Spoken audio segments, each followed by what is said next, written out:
Hey, are you wondering when that check is going to come in from your publishing deal? Well, check this out. Find out next, coming up on the Music Money Makeover show.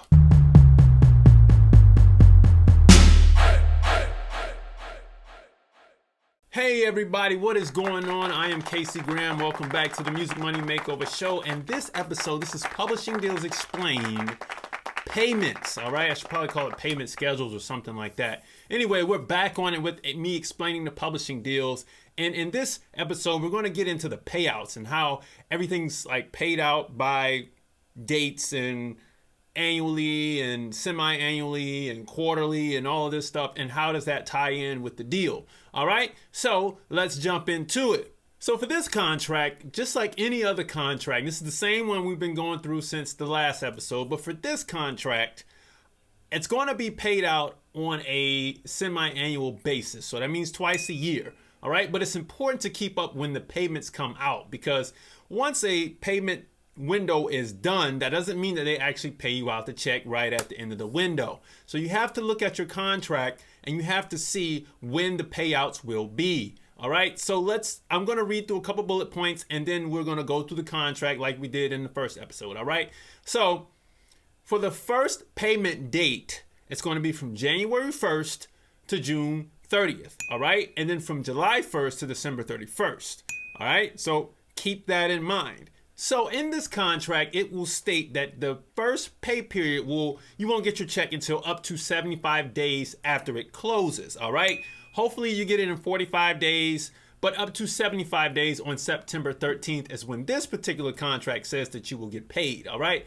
Usually no more than 90 days, I hope, because you start to lap over into the next year and the next year, all right? And then on top of that, when the pay period ends for December 31st, it will be about 90 days after, okay? So in this particular deal, they're trying to pay out all the money within a year. So if it ended on December 31st, that next year they're trying to get it out within 90 days on March 31st, okay?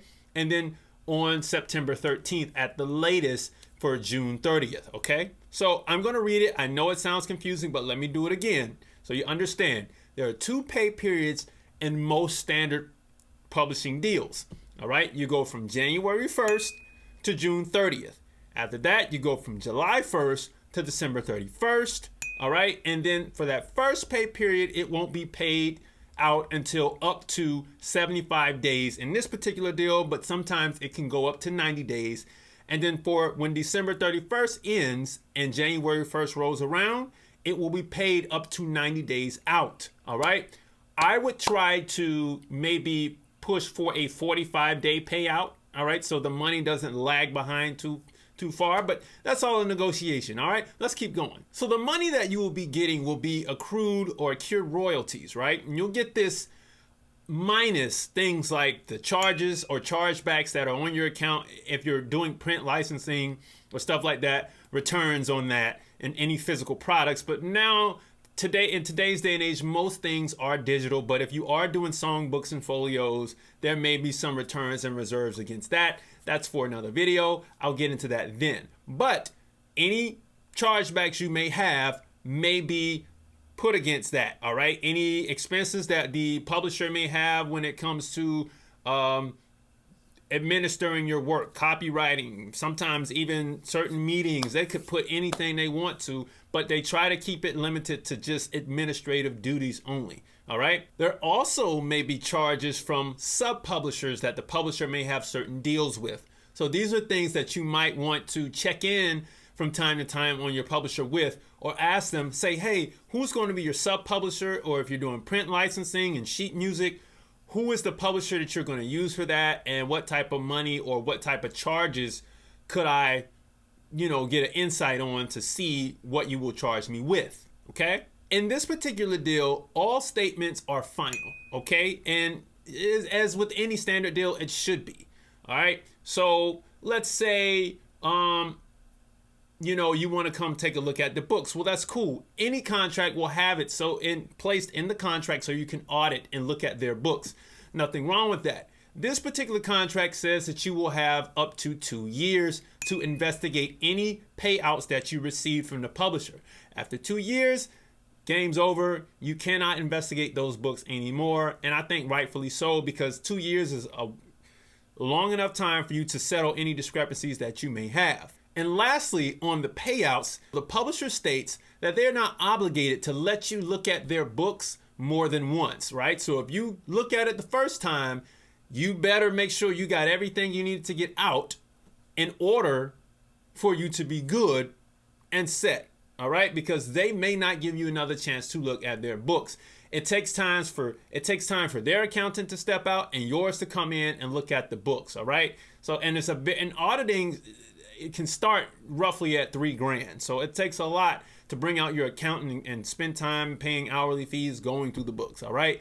And nobody really wants to have that extra headache of that. So most publishers will try to be very correct with their payouts, all right? So now that we got through the summary of what I'm going to go over, let's actually listen to the contract so you can hear what it is I just summarized and hear how it actually sounds in the contract. All right, here we go.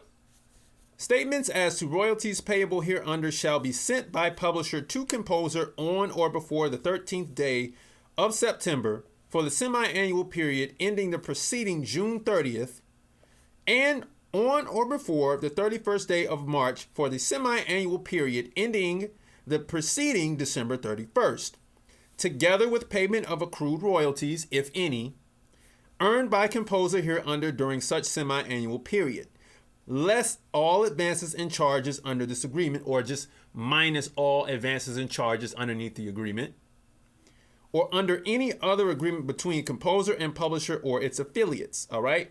Now, the affiliates mean the sub-publisher and anybody who's doing any printing and physical products on behalf of that publisher. The publisher shall have the right to retain as a reserve against charges, credits, and returns such portion of royalties payable on print sales by publisher or its affiliates as shall be reasonable in publisher's best business judgment. Composer shall be deemed to have consented to all royalty statements rendered by publisher hereunder, and each such royalty statement shall be conclusive, final, and binding, shall constitute an account stated, and shall not be subject to any objection for any reason whatsoever, unless specific objection in writing stating the basis thereof is given by composer to publisher within 2 years after the date rendered. So that clause states the payment period, the dates that they will ultimately pay out on, when you can and can't audit the books, and how long of a window you have before they will not allow you to audit. All right, let's keep going. Publisher shall maintain books of accounting concerning income derived from the exploitation of the composition. Composer or a certified public accountant in composer's behalf may at composer's sole expense examine publisher's said books solely for the purpose of verifying the accuracy of royalty statements rendered hereunder. Only during publisher's normal business hours and upon reasonable written notice, not more frequently than once each year. Publisher's said books relating to any particular royalty statement may be examined as aforesaid only within 2 years after the date rendered. And publishers shall have no obligation to permit composer to examine publisher's said books relating to any particular royalty statement more than once. Like I said earlier, okay? Let's keep going. The rights herein above granted to composer shall constitute composer's sole and exclusive rights to examine publisher's books and records. All right, so there you have it. That is a payment clause within a publishing deal. Now this one is not that bad. This one is pretty nice and snug and straightforward. So this is something that you all need to pay attention to and look at so you can see when you'll be getting your money off of your publishing endeavors out there. Now, I'm doing this series and it's not based on saying, hey, publishing deals are bad. Publishing deals are necessary when you start to step up your income in the music entertainment industry. All right. It becomes impossible to be self-published, as I promote throughout all of my videos, and eventually you will want to have a publisher on board. If you do not, a lot of things will get convoluted for you. Now, you may not want to do a 50-50 publishing deal. As I said in the first video, what this is that I'm reading from is a 50-50 publishing deal. You may want to do a collection deal or an administration deal. It all depends on what you want someone to do for you and how you want to a la carte your publishing. All right? But it's on you. I'm just saying publishing deals are not bad. You just have to be sure and ready when you want to enter one. All right. So, hey, look, that's it for this episode.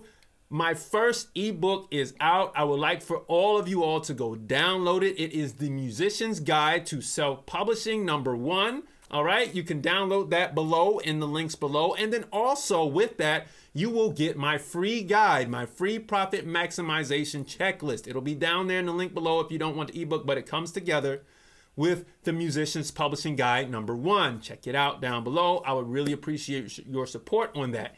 In that, I go through up to 32 ways to generate money from your publishing, something that a lot of people do not explain. I know a lot of you all want to know, how do I make money with this? Well, it takes a lot of time to break that down, and I can go on and on for hours on how you make money with publishing separate of the record label. Okay, so check that out. It's in the link and description below.